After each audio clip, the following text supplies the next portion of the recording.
Good morning, Vineyard Church Glendora. It's so good to see you.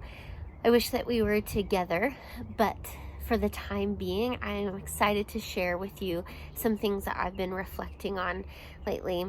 One of those really important things has been celebration. Actually, I think in this season there have been a lot of celebrations that have been missed. I know friends who have had to postpone weddings. APU graduation has been postponed. There's been many dinners and times to be together that have just gone missed. These celebrations, these times that we would normally be together and be with each other have gone missed. I want to encourage you that in this season, do not forget to celebrate. Do not forget to make a big deal of the important things, of the ways that God is moving, the ways that God is showing up, but also don't be afraid to make a big deal out of the little things either. This week, my family, we made a big deal out of a little thing. I finished my second to last semester of coursework for my doctorate, and we made a big deal out of it. If you know me, you've been around me in any way, shape, or form, you know that the way to my heart is through donuts. And so this box right here, this large box from a place called Sidecar Donuts, to me, this represents celebration. On Monday morning, we packed up and we drove all the way to Costa Mesa for donuts. But really, what else do we have to do anyway? But we drove all the way to Costa Mesa and I got one of my favorite donuts from Sidecar. It's a salted brown butter donut that just melts in your mouth. And we got there specifically early enough that the donuts were still warm. And I was like, oh, I can't even. They were so good. And it seems like such a silly thing to celebrate. I mean, writing 4,000 words in basically one day was not a silly thing to celebrate. It was an important thing for me to celebrate.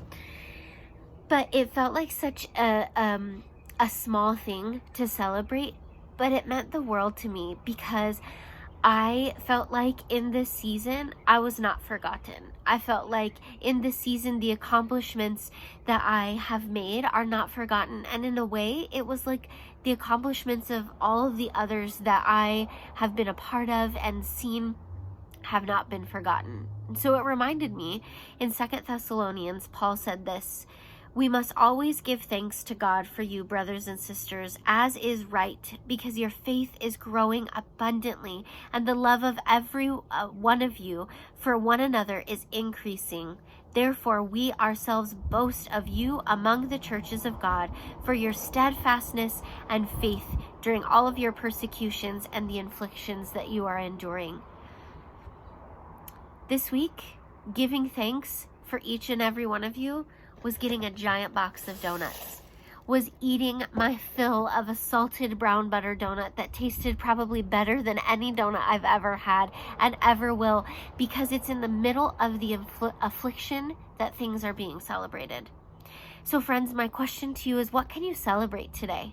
What is it that's big that you can celebrate, that you can make a big deal of? What if it's something that's small? What if your kid is finishing homework in a relatively decent amount of time? Because I would love to celebrate that. What if that it's you set a routine for the day and you actually stuck to it? Let's celebrate that.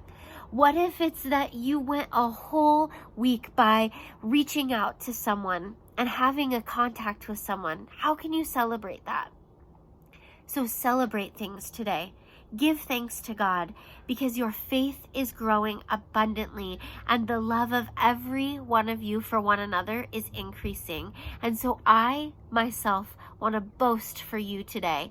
And I'm going to do that through a giant box of donuts. I miss you, my friends. Until we see each other again.